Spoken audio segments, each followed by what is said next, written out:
1975. O começo de uma nova vida para Cabo Verde. O ano de todos os anos. O renascimento do nosso querido país como Estado independente e soberano. O ano em que a bandeira nacional foi hasteada e assinalou o nascimento de um novo país. Para trás ficaram décadas de luta por um ideal, um sonho, um projeto de centenas de homens e de mulheres. 1975, ano da independência de Cabo Verde. E também o Ano Internacional da Mulher.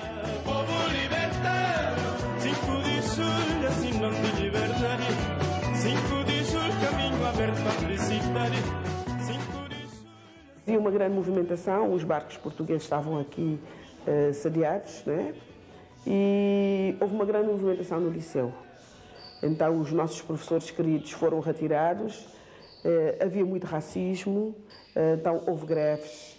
E eu acho também o facto de eu ser negra e na altura haver um certo racismo, portanto eu não era ostracizada, eu não direi, mas um bocadinho posta de lado, também pelo facto de ser negra. Para dizer com toda a franqueza, começou porque eu gosto muito de ler. Mas o que mais me chamou a atenção, por incrível que pareça, é o Reader Digest, que na altura falava muito mal do comunismo, das independências africanas, etc. É que chamou-me a atenção. Não foi, de facto, uma consciencialização, mas... E foi assim, aos poucos, nós íamos tateando, conhecendo as pessoas, falando, que não entrei praticamente no partido, mas num grupo, numa célula, como chamavam na altura, com alguns amigos. Fiz a minha formação em Portugal, fui trabalhar para Angola, para o Instituto Nacional de Assistência Social, e sinceramente foi em Angola que eu realmente comecei a ter um olhar diferente para as diferenças que existiam. Porque, dada a minha profissão no serviço social, eu trabalhava nos Moceques, nos bairros degradados de Luanda, foi aí que realmente a minha consciência de que realmente alguma coisa não estava bem, que havia muita injustiça, foi o despertar para a luta. Eu aderi à luta através do meu marido. Um dia ele chegou a casa e disse-me assim: nós vamos lutar pelo MPLA para a libertação dos nossos países. Queres aderir? E eu disse-lhe: eu só adiro se puder participar também. E ele disse-me: com certeza. Então eu disse: vamos lá. Em 1956, Amílcar Cabral e os seus camaradas formam o PAIGC, Partido Africano para a Independência da Guiné e Cabo Verde. O partido lança as bases da luta pela independência dos dois países. Começam a surgir os movimentos clandestinos de luta pela libertação nacional. Lá fora, na Europa, os estudantes universitários começam a mobilizar gente para as fileiras do movimento. Bélgica, Portugal, França, Holanda e Suécia assumem-se como importantes células do partido. Em França, fomos criar um grupo de teatro que se chamou Cauguiamo, portanto Guiné, Cabo Verde, Moçambique e Angola. Foi nesse grupo de Cauguiamo, que éramos estudantes também, conseguimos estudar muito o que estava a acontecer, o que era a luta de libertação dos cinco. E nessa altura já tinha decidido que não faria o serviço militar no exército colonial e que se tivesse que prestar serviço militar seria do lado de quem se batia pela independência, e foi o que procurei fazer. Amílcar Cabral era a figura unificadora de toda esta dinâmica. diplomata por excelência e um estratega determinante nas negociações para a independência dos dois países. Homem de grande carisma, reconhecido pela sua tolerância e pelos conceitos de igualdade que lhe guiavam o comportamento. Amílcar Cabral valorizou sempre as mulheres como figuras de destaque na luta, incentivou a sua formação e mobilizou-as para serem parte do processo de independência. L'indépendance, pourquoi faire? Pour nous, d'abord, pour être nous-mêmes, pour être des hommes africains, avec tout ce qui nous caractérise, mais en marche pour une vie meilleure et qui puisse nous identifier chaque jour davantage avec les autres hommes dans le monde.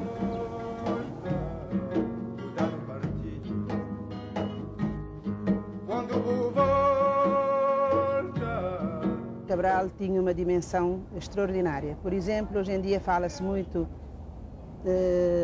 em igualdade de género. Cabral, nessa altura, não tinha essa percepção, ao tempo em que viveu, mas ele tinha preocupação de deixar bem claro que a mulher devia ter um lugar de destaque, que nenhum país se podia desenvolver, nenhuma luta podia ir para a frente sem ter a participação de mais de metade da população. E ele sempre defendeu os interesses da mulher, ressalvando, é claro, que a emancipação da mulher era trabalho fruto dela própria. Nós trabalhávamos muito à noite e ele vinha sempre às tantas com um mimo para a gente, um bombom, um licor, uma coisa assim. Eu lembro-me também de um episódio em que ele trouxe uns bombons e eu apanhei 3. Eu disse, um é para mim e 2 para as minhas filhas. E ele disse, tu pensas que gostas mais das tuas filhas do que eu? Cabral passava sempre por Alger e sempre que ele passava gostava de nos levar a restaurantes para jantarmos. E de uma dessas vezes ofereceu uma rosa. Fomos ao restaurante e eu, na vinda, pus a rosa atrás do carro. No dia seguinte, cheguei ao bureau, ele mandou-me chamar e disse-me assim, não te esqueces de nada? Eu disse, não. Mas tens certeza que não te esqueces de nada? Eu disse, não. Esquecer-me do quê? Mandaste-me fazer alguma coisa que eu não me tenha lembrado? E ele tinha flor atrás das costas e fez assim e disse, esqueceste esta rosa que eu te ofereci. Voltei para ele, eu ri-me, pedi desculpas, eu disse, eu peço desculpas, mas eu penso que é porque as mulheres cabo-verdianas não estão habituadas a receberem rosas. Mas a partir de hoje, Cabral, eu prometo que nunca mais me vou esquecer de uma rosa. Em primeiro lugar, ele gostava, como qualquer homem normal, ele gostava da mulher, não é? E ele tinha essa característica comum aos homens, mas ele interpretava e tinha consciência de ter uma responsabilidade particular na condução da luta pela transformação da sociedade, quer na Guiné-Bissau hoje, quer em Cabo Verde, quer em África. E tinha uma visão, de certo modo, universal daquilo que devia ser o lugar da mulher, e o lugar da mulher que, sendo diferente do homem, tinha de ser basicamente, fundamentalmente, igual em termos de estatuto. Em 1959, as tropas portuguesas abrem fogo sobre os trabalhadores em greve no porto de Pidjiguiti, na Guiné-Bissau. Morreram mais de 50 estivadores. A violência da repressão colonial mobiliza os movimentos de libertação. O PAIGC chama os seus homens para a Guiné. Amílcar Cabral começa a orquestrar a luta pela independência dos dois países. Falhadas todas as negociações diplomáticas, a luta armada começa em 1963. Uma luta de libertação nacional, uma luta de guerrilha, para os participantes não tem fim. A coisa mais difícil de gerir é esse caráter infinito da luta. Isto e mais uma coisa que me angustiavam muito, era isso de não saber, a gente vai estar aqui até quando, e depois era ficar no terreno plano da Guiné-Bissau e no interior da mata. Portanto, a gente tem horizontes limitadíssimos e quase que vê-se apenas o céu em círculo. E isto Isto tinha um efeito, era preciso reagir todos os dias, a quase toda a hora, contra esta situação. Acreditávamos que era importante para nós, que não sabíamos muito bem como é que as coisas iam evoluir aqui em Cabo Verde, porque andava-se para descobrir o caminho, ia-se andando à medida que se tinha a sensação de que o caminho ainda faltava, mas não se sabia quando é que terminava.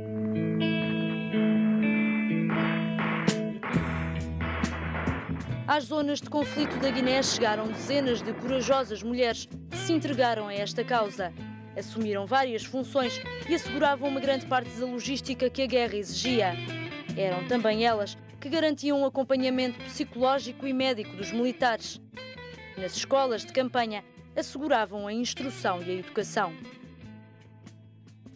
Desde preparar a comida para os combatentes nas frentes, desde cuidar das crianças nos jardins infantis, desde fazer realmente a alfabetização, radiotelegrafistas, enfermeiras, um pouco de tudo, realmente elas participaram de pleno direito e sem nenhum tipo de preconceito e, à medida das suas reais possibilidades, deram um contributo de valor. Porque os combatentes estavam nas frentes, mas havia as retaguardas e havia que cuidar das retaguardas. Eu, por exemplo, trabalhava no secretariado do partido ao lado da Amílcar Cabral em Conakry. Cada um tinha a sua missão. Primeiro trabalhei pouco tempo na escola piloto e depois, em 1966, fui fazer um estágio em Moscou de rádio e, quando voltei, em 1966, criou-se a Rádio Libertação, onde eu trabalhei. É claro que havia pessoas que estavam na guerrilha propriamente dita, que partiam para o território e depois regressavam. Havia pessoas que transportavam mantimentos para o interior, havia pessoas enfermeiros que também que se ocupavam dos períodos de guerra, tínhamos hospitais também. Havia pessoas que trabalhavam nos armazéns e eu estava em Conakry. Cada um tinha uma função definida. E Cabral dizia sempre, em qualquer lugar onde estiveres, tu tens a defender o teu país. Eu, propriamente, trabalhava com crianças traumatizadas de guerra, que eram órfãos de guerra, crianças de 1 ano até 12 anos. Penso que a Rádio Libertação contribuiu muito para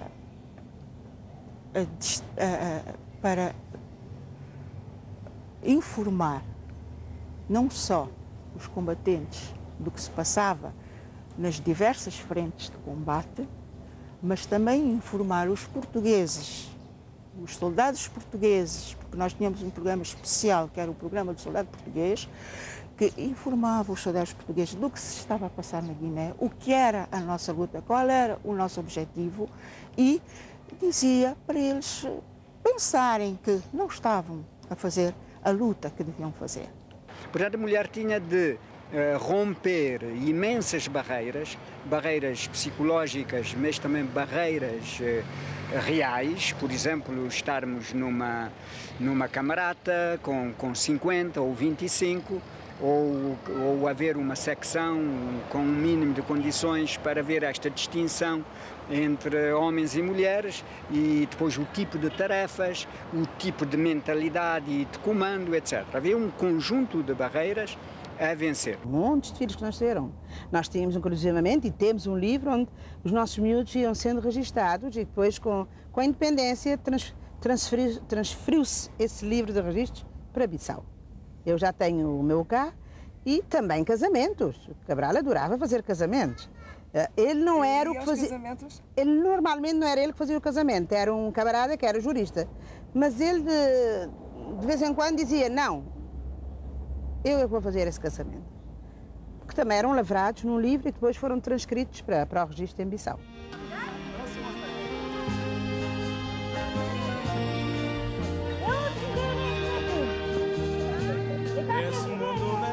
Em Cabo Verde, a célula do PAIGC também intensificava as suas ações clandestinas de propaganda e mobilização contra o regime colonial. A PIDE perseguia os membros desses movimentos. Deles faziam parte muitas mulheres que não foram para a Guiné, mas lutaram internamente pela independência nacional.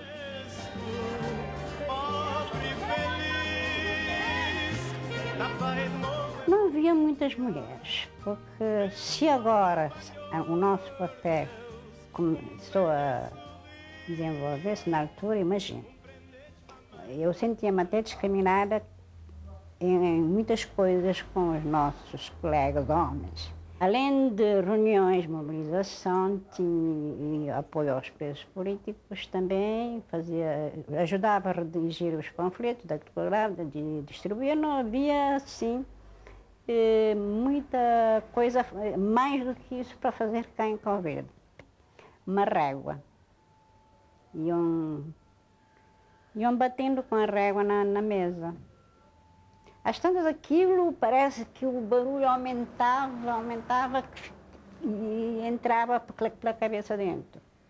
Depois despiram uma parte de cima, era o mês de janeiro, não me esqueço, estava frio. Ficavam a passar e a insultar. Queimaram-me com cigarro.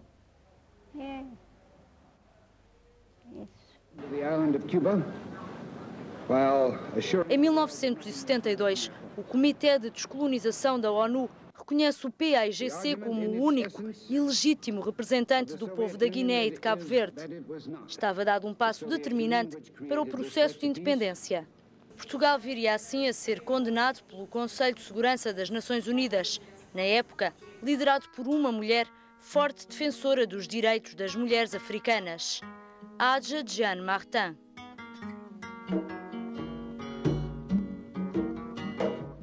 A 20 de janeiro de 1973, Amílcar Cabral é assassinado na Guiné-Conakry por camaradas do partido. O assassinato de Cabral, em que é ainda mais complicado porque significou pela perda física que houve do dirigente principal da luta que era Cabral, o valor, na verdade, que representava para todos nós, mas também a situação de relativa confusão, a situação completamente diferente do cenário normal, digamos assim, de uma guerra em que se sabe que é um inimigo, porque aí já a situação, na verdade, não permitia distinguir o amigo do amigo, porque se via que o que aconteceu só foi possível de acontecer porque havia efetivamente gente dentro da própria organização que agiu contra ela, não é? Tinham-nos dito que ele tinha sido ferido, tínhamos a esperança de que realmente ele ia se recuperar. Então, ao fim da tarde, quando o Presidente da Cultura anunciou a morte, realmente, como qualquer ser humano, a nossa primeira reação é que isto chegou ao fim. Mas depois vimos que realmente não foi o fim, e aí é que reside o valor de Cabral, de se projetar para além da morte. Confesso que a primeira reação era essa.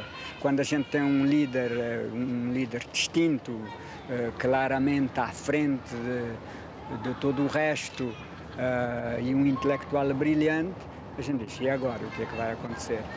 Perdemos um grande homem, mas ele soube transmitir-nos a sua força de tal maneira que a nossa luta redobrou de intensidade e chegamos à independência sem ele. E então foi essa angústia, foi, sei lá, essa perda de confiança no ser humano. Foi essa ingratidão a toda a prova. Foi esse materialismo, pessoas que se venderam, como nós dizíamos na altura, por umas cuecas, porque se não ofereceu umas cuecas para oferecer a umas mulheres.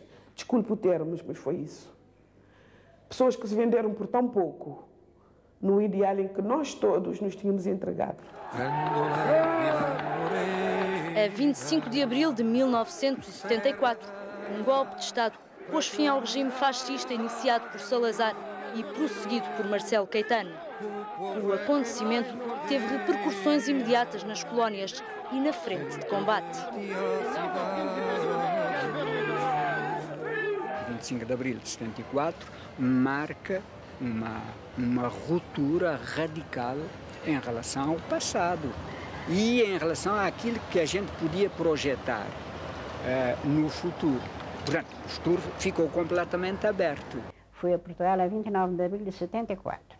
Ainda cá na praia não se sabia bem o que era o 25 de Abril.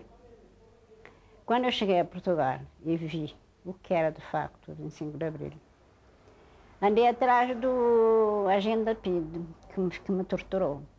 Aliás, em Setúbal, vi um homem, andei atrás do homem, pensei que fosse o tal Eusébio, mas infelizmente não era ele.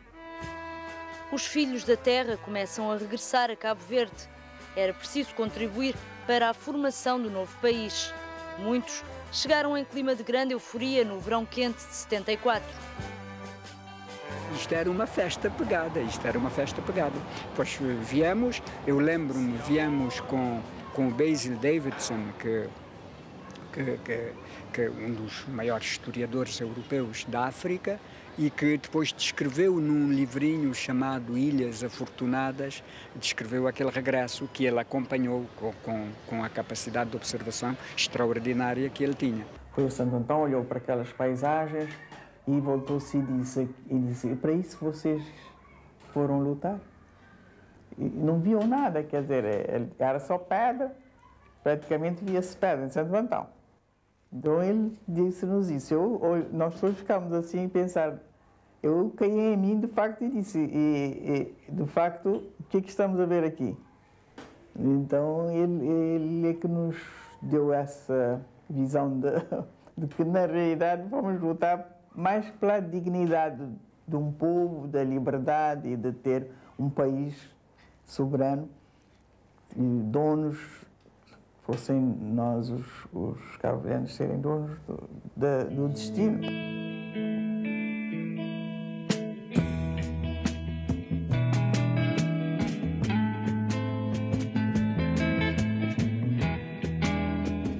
Chorei o dia todo porque Cabral.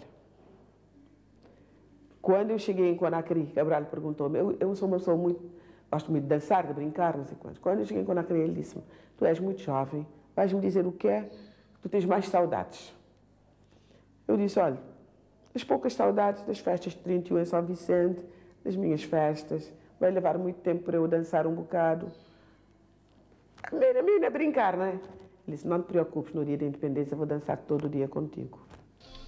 Para milhares, centenas de milhares de mulheres da nossa terra, o 8 de março de 1980 é sinónimo de participação, de reflexão, do início de uma nova etapa. O 8 de março é esperança.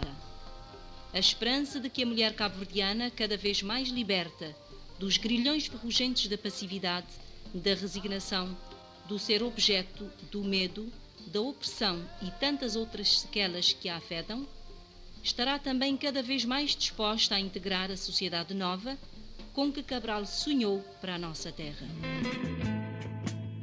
Em 1981 é fundada por ex-combatentes a Organização das Mulheres de Cabo Verde.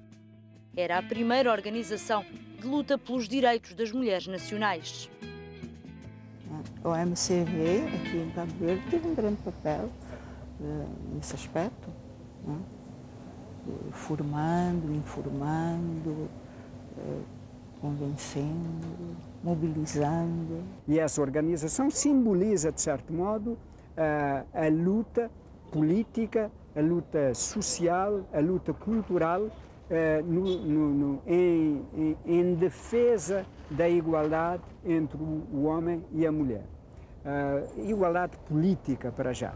Mas a mulher só veio a integrar o governo depois da abertura política, como sabe. E no centro das decisões a mulher não estava representada. E como sabe, é por incrível que pareça, para além das mulheres cabo-verdianas terem participado na luta armada de libertação nacional, nenhuma delas fez parte do governo durante os 15 anos do regime de partido único. De pano preto. Hoje muitas entidades se dedicam à promoção da igualdade e equidade do género. A mulher conquistou cargos de chefia, atingiu a maioria no governo. Há mais mulheres licenciadas, mais mulheres em lugares de decisão.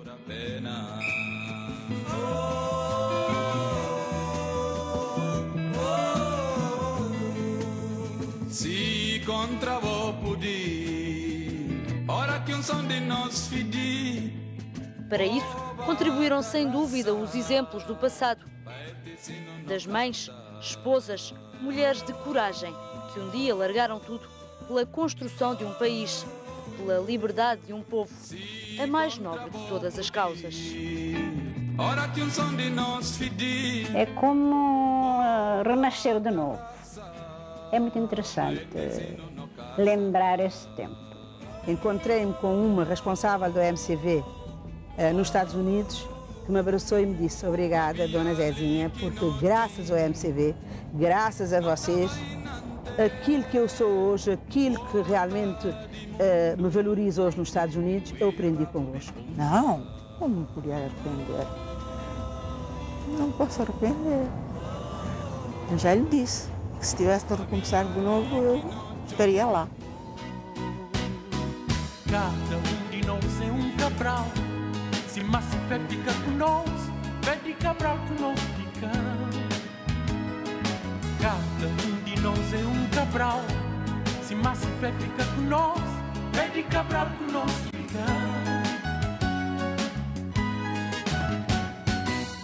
Nos Cabo Verde de esperança. Esperança num dia não pode bem viver preto. Esperança num dia tudo pode voltar. Volta para nos terra, para viver na nossa